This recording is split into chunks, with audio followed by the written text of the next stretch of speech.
ഭയങ്കര പുതിയ എക്സ്പീരിയൻസ് അല്ല, ഭയങ്കര പുതിയ എക്സ്പീരിയൻസ് ആയിരുന്നു. കാരണം ഇപ്പൊ ആശയേട്ടൻ എന്നുള്ള ഡയറക്ടറോടൊപ്പം വർക്ക് ചെയ്യണമെന്ന് എല്ലാ ആർട്ടിസ്റ്റുകൾക്കും ഉള്ളൊരു ആഗ്രഹമാണ്. അപ്പൊ നമുക്കിപ്പോ പെട്ടെന്ന് ക്യാമറ ആശയേട്ടൻ തന്നെ. അപ്പൊ അല്ല, അതെനിക്ക് ഭയങ്കര ഇൻട്രസ്റ്റിംഗ് ആയിരുന്നു. ആ ഒരു പിന്നെ ഇവരുടെ ഡൈനാമിക്സ് കാണാനും എനിക്ക് ഭയങ്കര ഇൻട്രസ്റ്റിംഗ് ആയിരുന്നു. കാരണം ഇവര് വർക്ക് ചെയ്തിട്ടുള്ള ഒരു ഡയറക്ടർ റൈറ്റർ എന്നൊക്കെ ഉള്ള രീതിയിൽ നിന്ന് മാറി ഇപ്പൊ ദിലീഷേട്ടൻ ഡയറക്ടർ റൈറ്ററും ആശികൻ ക്യാമറ ചെയ്യുമ്പോൾ അവരുടെ ഒരു കെമിസ്ട്രി ഭയങ്കര രസമായിരുന്നു.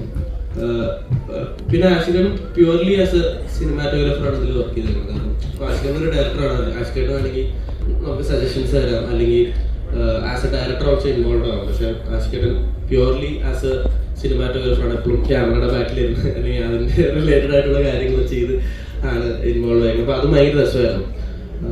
ഭയങ്കര അടിപൊളിയായിരുന്നു ആഷിഖേട്ടനൊപ്പം. അതായത് പല സിനിമകളിലും ഇതിനു മുമ്പുണ്ടായിരുന്ന പല സിനിമകളിലും പുള്ളി ഒരു ക്യാമറമാനിലേക്കുള്ള ഒരു ഡ്രൈവ് ഉണ്ടെന്ന് പലപ്പോഴും നമുക്കൊക്കെ തോന്നിയിട്ടുണ്ട്. എന്തായാലും ഇതിൽ വന്നപ്പം അങ്ങനെ ആദ്യമായിട്ടൊരു ക്യാമറ ചെയ്തു. പിന്നെ റൈഫിൾ ക്ലബിൽ പുള്ളി രണ്ടാമതൊരു സിനിമയായിട്ടും അതിനും ക്യാമറ ചെയ്തിട്ടുണ്ട്. പിന്നെ പുള്ളി ഒരു ക്യാമറമാനായി മുന്നോട്ട് പോകുമെന്നുള്ളത് നമുക്ക് കണ്ടറിയാം.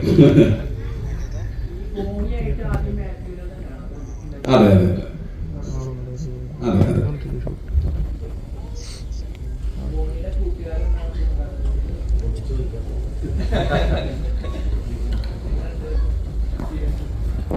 നല്ല എക്സ്പീരിയൻസ് ആയിരുന്നു.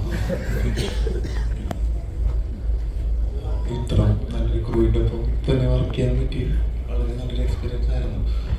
പിന്നെ കുമ്പളം ഗേറ്റ്സ് കഴിഞ്ഞിട്ട് പിന്നെ ഹോം ചെയ്തു ഞാൻ. അത് കഴിഞ്ഞിട്ട് ചെയ്ത പടമാണ് ലവ്ലി.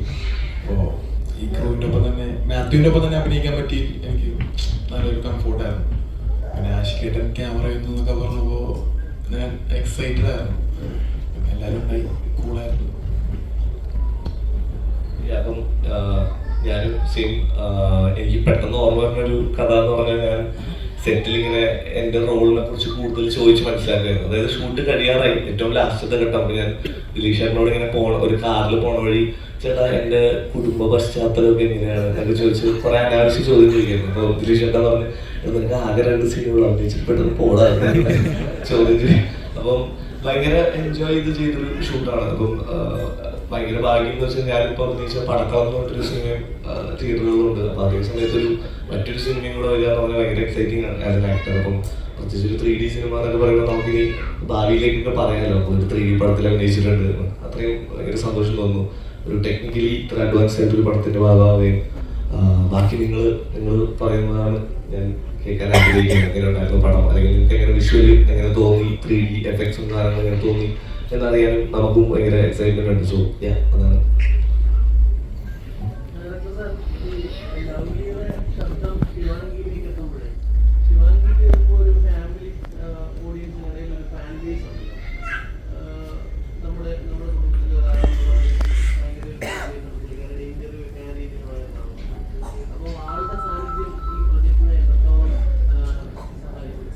ശിവാംഗി ആക്ച്വലി ഇതിൻ്റെ ഒരു ലാസ്റ്റ് സ്റ്റേജിലാണ് എത്തുന്നത്. നമ്മൾ തമിഴ് ചെയ്തിരുന്നു, തമിഴ് ഡബ് ചെയ്തിരുന്നു. ആ ഡബ് ചെയ്ത് ശിവാംഗി ആയിരുന്നു.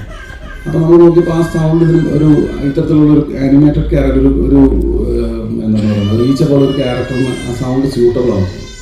അപ്പോൾ നമ്മൾ മലയാളം ട്രൈ ചെയ്തപ്പം നന്നായി വർക്കാവുന്നുണ്ട്. അപ്പോൾ അങ്ങനെ ശിവാംഗി ഇല്ലാതെ പിന്നായിരുന്നു.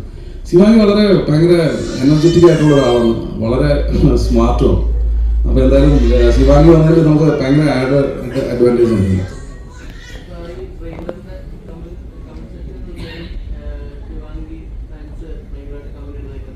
അതെ അതെ അതെ.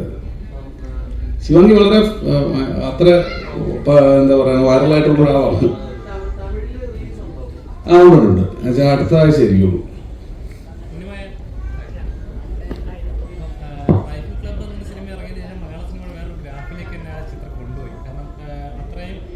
ഒരുമിച്ചൊരു വേറെ ലെവലിലേക്ക് കൊണ്ടുവന്ന സിനിമയായിരുന്നു. അതിനുശേഷം വരുന്ന കഥാപാത്രങ്ങളിൽ സിനിമകൾ എങ്ങനെ ചൂസ് ചെയ്യുന്നത്, എത്രത്തോളം ഡെപ്തുള്ള അങ്ങനെ ഒരു എപ്പോഴും ഉണ്ടാവില്ല. നമ്മുടെ ക്യാരക്ടർ ഒരു തവണ രജിസ്റ്റർ ചെയ്ത് കഴിഞ്ഞ് കഴിഞ്ഞാൽ ആ ഗ്രാഫിക് കീപ്പ് ചെയ്യാൻ ശ്രമിക്കുന്നത് എത്രത്തോളം കെയർഫുള്ളാണ്? അല്ല, എനിക്ക് എക്സൈറ്റിംഗ് ആകുന്ന കാര്യങ്ങൾ ചൂസ് ചെയ്യാന്നുള്ളത് മാത്രമേ ഉള്ളൂ. നമുക്ക് ചെയ്യുമ്പോൾ എക്സൈറ്റ്മെന്റ് ഉണ്ടോ എന്നുള്ളതാണ്. About the scene and the character അത്രേ നോക്കുന്നുള്ളൂ സത്യത്തിൽ. ലവ്ലി ഞാൻ ഭയങ്കര അനിമേഷൻ പടങ്ങൾ കാണുന്ന, എനിക്ക് അനിമേഷനോട് ഭയങ്കര ക്രേസ് ആണ് ആക്ച്വലി. അപ്പോൾ ഒരു അനിമേഷൻ ക്യാരക്ടറിന് വേണ്ടിയിട്ട് അഭിനയിച്ച് നോക്കാൻ പറ്റി എന്നുള്ളതിൽ ഗ്രേറ്റ്ഫുൾ ആണ്. കുട്ടി സാറ് ഭയങ്കര ഹെൽപ്ഫുള്ളാണ്, അനീഷ് കുട്ടി സാറ്. അപ്പോൾ ദിലീപ് പറഞ്ഞിരുന്നത് ലവ്ലിയുടെ ഡാഡിയും മമ്മിയും ഞങ്ങളാണ് എന്നാണ്. സാറ് ഡാഡി, ഞാൻ മമ്മിയുമാണ് എന്നുള്ള രീതിയിൽ ഞങ്ങളൊരു കുട്ടിയെ നർച്ചർ ചെയ്ത് എത്തിക്കുകയാണ് ചെയ്തിട്ടുള്ളത്. അപ്പോൾ അതിൽ അങ്ങനെ ഒരു അനിമേഷൻ ക്യാരക്ടറിന് വേണ്ടിയിട്ട് അതിൻ്റെ മൂവ്മെന്റ്സ് എങ്ങനെയാണ് എന്ന് നമുക്ക് ടോട്ടലി ഇൻഡെപ്തിൽ മനസ്സിലാക്കാൻ സാധിക്കുന്നത് അതിന് വേണ്ടി വർക്ക് ചെയ്യുമ്പോൾ തന്നെയാണ്. അപ്പോൾ ആ സ്ഥിതിയിൽ ലവ്ലി എനിക്ക് ഭയങ്കര ലേണിംഗ് പ്രോസസ്സിൽ ഭയങ്കര അധികം ഹെൽപ്ഫുള്ളായി നിന്നിട്ടുള്ള ഒരു ക്യാരക്ടറാണ്. ഞാൻ സ്ക്രീനിലില്ല, എനിക്കറിയാം ഞാൻ സ്ക്രീനിൽ ഉണ്ടാവില്ല എന്നുള്ളത്, പക്ഷെ ഞാൻ ഷൂട്ടിൽ മുഴുവൻ വർക്ക് ചെയ്തിട്ടുണ്ട്. ആ വർക്ക് ചെയ്തതും ഇതിൻ്റെ പ്രോസസ്സ് എങ്ങനെയാണ് എന്ന് മനസ്സിലാക്കാൻ വേണ്ടിയിട്ടാണ്. അത് ഒരുപാട് ലെയേഴ്സ് ഉണ്ട് ആ പ്രോസസ്സിന്. അപ്പോൾ അത് ഭയങ്കര അടുത്ത് നിന്ന് കാണാൻ പറ്റി, കുട്ടി സാറിൻ്റെ കൂടെ തന്നെ അതിൽ സഞ്ചരിക്കാൻ പറ്റി എന്നുള്ളതിൽ ഭയങ്കര ഗ്രേറ്റ്ഫുള്ളാണ്.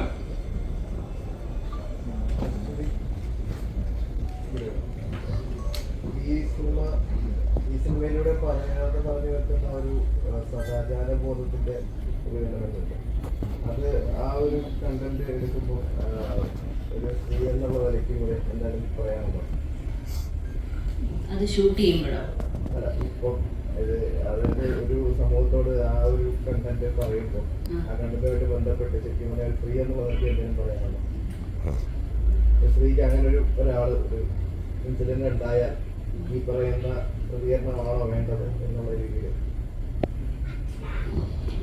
എനിക്ക് ഇതിനെപ്പറ്റി ഒത്തിരി ഇപ്പൊ റിവീൽ ചെയ്യാൻ പറ്റുമെന്ന് എനിക്ക് തോന്നുന്നില്ല. കാരണം പടം ആൾക്കാർ കാണണല്ലോ. എൻ്റെ ക്യാരക്ടർ ഞാനതിൽ മനസ്സിലാക്കിയത് ആ സിറ്റുവേഷൻ കൊണ്ട് അങ്ങനെ റെസ്പോണ്ട് ചെയ്യേണ്ട വരുവാണ്. അതും ആ ക്യാരക്ടറും ചിലപ്പോൾ അത് ശരിയാണ് എന്ന് തോന്നില്ലായിരിക്കും, പക്ഷെ വേറെ വഴിയില്ല. അവർക്ക് അവരുടെ സർവൈവലാണ് ഇമ്പോർട്ടൻറ്റ്. അപ്പോൾ അതിനൊരു ഡിസിഷൻ എടുക്കുന്നു എന്നുള്ള രീതിയിലാണ് ഞാൻ മനസ്സിലാക്കിയത്. പിന്നെ നമ്മുടെ സൊസൈറ്റി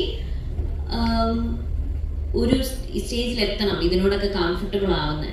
നമ്മളിപ്പോൾ ഇങ്ങനത്തെ ചില വാക്കുകൾ സീക്രട്ട് ആയിട്ടല്ലേ പറയത്തുള്ളൂ, നമ്മൾ ഉറക്കെ പറയില്ലല്ലോ ഇപ്പോഴും. അപ്പോൾ അതൊക്കെ മാറേണ്ട സമയമായി എന്ന് എനിക്ക് തോന്നുന്നുണ്ട്.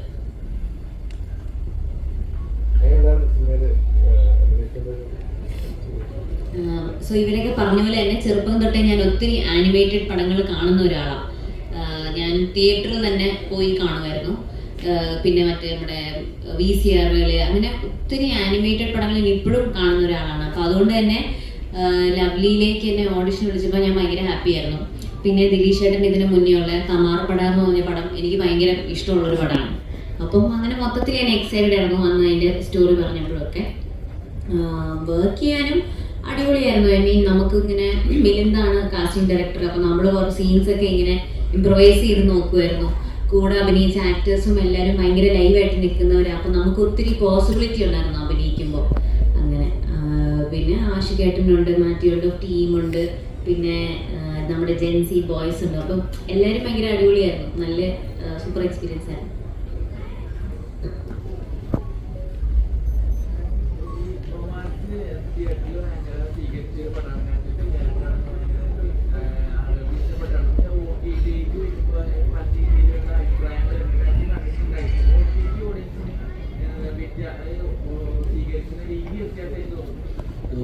ഓഡിയൻസ്, തിയേറ്റർ ഓഡിയൻസ്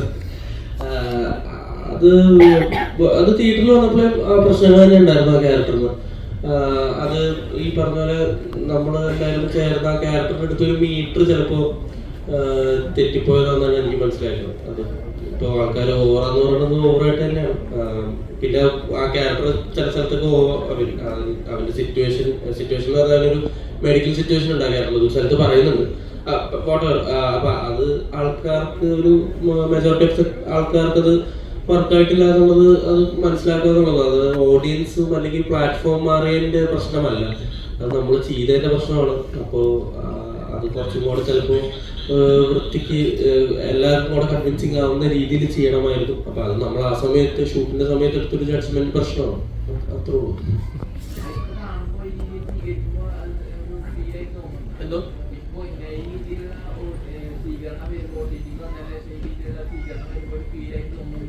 ഇല്ല, അത് ഡെഫിനറ്റ്ലി നമ്മൾ ചെയ്തൊരു സാധനത്തിന്റെ പ്രശ്നങ്ങൾ പറയുമ്പോൾ നമുക്ക് വിഷമം വരും. പക്ഷെ അത് മനസ്സിലാക്കി നമ്മളത് എന്തുകൊണ്ടാണത് അവർ പറയുന്നതെന്ന് മനസ്സിലാക്കി ഇമ്പ്രൂവ് ചെയ്യാൻ നോക്കുക, അല്ലെങ്കിൽ അത് കറക്റ്റ് ചെയ്യാൻ നോക്കുക എന്നുള്ളതാണ് നമുക്ക് ചെയ്യാൻ പറ്റുന്നത്.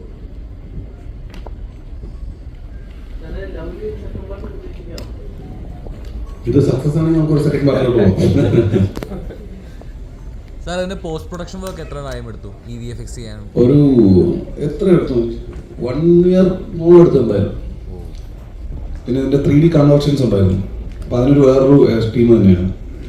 അപ്പോൾ അതിലേക്ക് കൺവേർട്ട് ചെയ്യാൻ കുറേ സമയം എടുത്തു. കാരണം ഇത്രയധികം ഷോട്ടുകൾ എടുത്ത് കൺവേർട്ട് ചെയ്യണമല്ലോ. അപ്പോൾ അങ്ങനെ ഒരു വലിയൊരു നല്ല കാലഘട്ടം എടുത്തിട്ടുണ്ട്. എന്തായാലും ഒരു 600-700 ദിവസങ്ങൾ തന്നെ എടുത്തിട്ടുണ്ട് അതിന് ടോട്ടൽ പ്രോസസ്സ്. ഷൂട്ട് ആക്ച്വലി 51 ദിവസം ഉണ്ടായിരുന്നു. ബാക്കി ഇതിന്റെ പോസ്റ്റ് പ്രൊഡക്ഷൻ പ്രോസസ് ആയിരുന്നു വലുത്. ഈ ഒരു ക്വാളിറ്റിയിൽ VFX ചെയ്യുമ്പോൾ ബഡ്ജറ്റ് ഒത്തിരി പ്രശ്നം. ബഡ്ജറ്റ് എന്താണ് നമ്മുടെ പ്രൊഡ്യൂസർ പുള്ളി പറയും. ബഡ്ജറ്റ് വിചാരിച്ച അത്രയൊന്നും വന്നിട്ടില്ല. അത് ആക്ച്വലി ഡയറക്ടറിൻ്റെയും അനീഷിൻ്റെയും ഒക്കെ എന്താ പറയട്ടെ അവരുടെ കഴിവാണ്. പറഞ്ഞ ബഡ്ജറ്റിനേക്കാളും മുകളിലൊന്നും പോയിട്ടില്ല. പിന്നെ 3D മാത്രമാണ് നമ്മൾ വിചാരിക്കാതെ വന്നത്. കാരണം മാത്യു പറഞ്ഞ പോലെ ഇതൊക്കെ ലേറ്റർ വന്നൊരു മോഡിഫിക്കേഷൻസ് ആണ്. ബഡ്ജറ്റ് എന്തായാലും കുഴപ്പമില്ല, വേർത്താണെന്ന് എനിക്ക് തോന്നിയത്. അത് ഞാൻ ആദ്യമേ പറഞ്ഞത്. ആക്ച്വലി ഇതിനകത്ത് എന്ത് തന്നെ വന്നാലും അത് ഇവരുടെ വർക്കിനുള്ള വേർത്തായിട്ടുള്ള എഫക്റ്റ് അതിനകത്ത് കാണുന്നുണ്ട്. അത് ഓഡിയൻസിന് ഇഷ്ടപ്പെടുന്നുണ്ടെന്നാണ് ഞാൻ മനസ്സിലാക്കിയത്.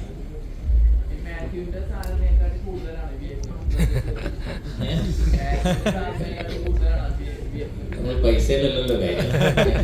അവർക്ക് മാത്യു ചെയ്ത എഫേർട്ട് ഇപ്പം നമ്മളുടെ അടുത്തൊരു ഈച്ച അവിടെ പോകുന്നു ഇവിടെ പോകുന്നു പറഞ്ഞാൽ നമുക്ക് ആ എക്സ്പ്രഷൻ ഇടാൻ പറ്റുമോ? നമ്മൾ അവിടെ നോക്കി ഇവിടെ നോക്കി അവസാനം അത് കോങ്കണ്ണായിരുന്നു.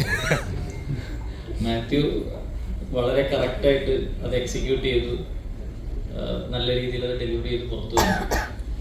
ഗൈനക്കോളജിസ്റ്റ് ആയിട്ട് എപ്പോഴാണ് ഡെലിവറി എന്നുള്ള വാക്കില്ല. എന്തായാലും ഈ ഡോക്ടറുടെ ഈ ഡെലിവറി സക്സസ് ആയി നമുക്ക് വിശ്വസിക്കാം. അതായത് സക്സസ് ആയി കുട്ടി നല്ല രീതിയിൽ വളരുമോ എന്നുള്ളതിന് നാട്ടുകാരെ നോക്കണം. ഗൈനക്കോളജിസ്റ്റിന് ഡെലിവറി ചെയ്ത് പുറത്തെടുക്കാനേ പറ്റുള്ളൂ. ഞാൻ ഡെലിവറി ചെയ്ത് നല്ല ആരോഗ്യമുള്ള ഒരു കുട്ടീനെ തന്നിട്ടുണ്ട്. നിങ്ങൾ നല്ല രീതിയിൽ അതിനെ വളർത്തി വലുതാക്കണം.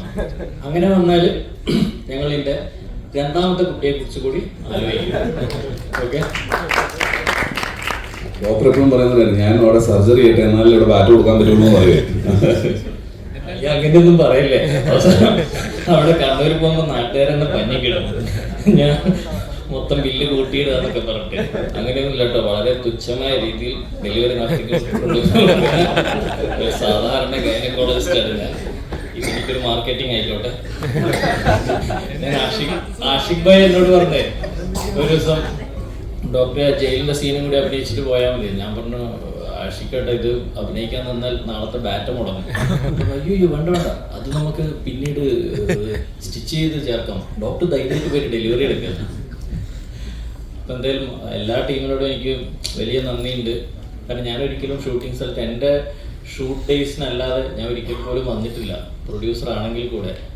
പക്ഷേ വളരെ നല്ല രീതിയിൽ അനാവശ്യമായി ഒരു ചെലവുകളും നടത്താതെ നല്ല രീതിയിൽ അത് ദിലീഷ് ഭായ് എക്സിക്യൂട്ട് ചെയ്ത്. കാരണം അങ്ങേര് ഇതിൻ്റെ പ്രൊഡക്ഷൻ പാർട്ടാണല്ലോ. അപ്പോൾ ആ ഒരു വേദന ഒരു പ്രൊഡ്യൂസർ അപ്പുറത്തിട്ട് ശരണ്യ ദിലീഷിൻ്റെ വൈഫ്. അപ്പം എല്ലാം നന്നായി വന്നു എന്ന് വിചാരിക്കുന്നു. അപ്പോൾ എല്ലാവർക്കും നന്ദി.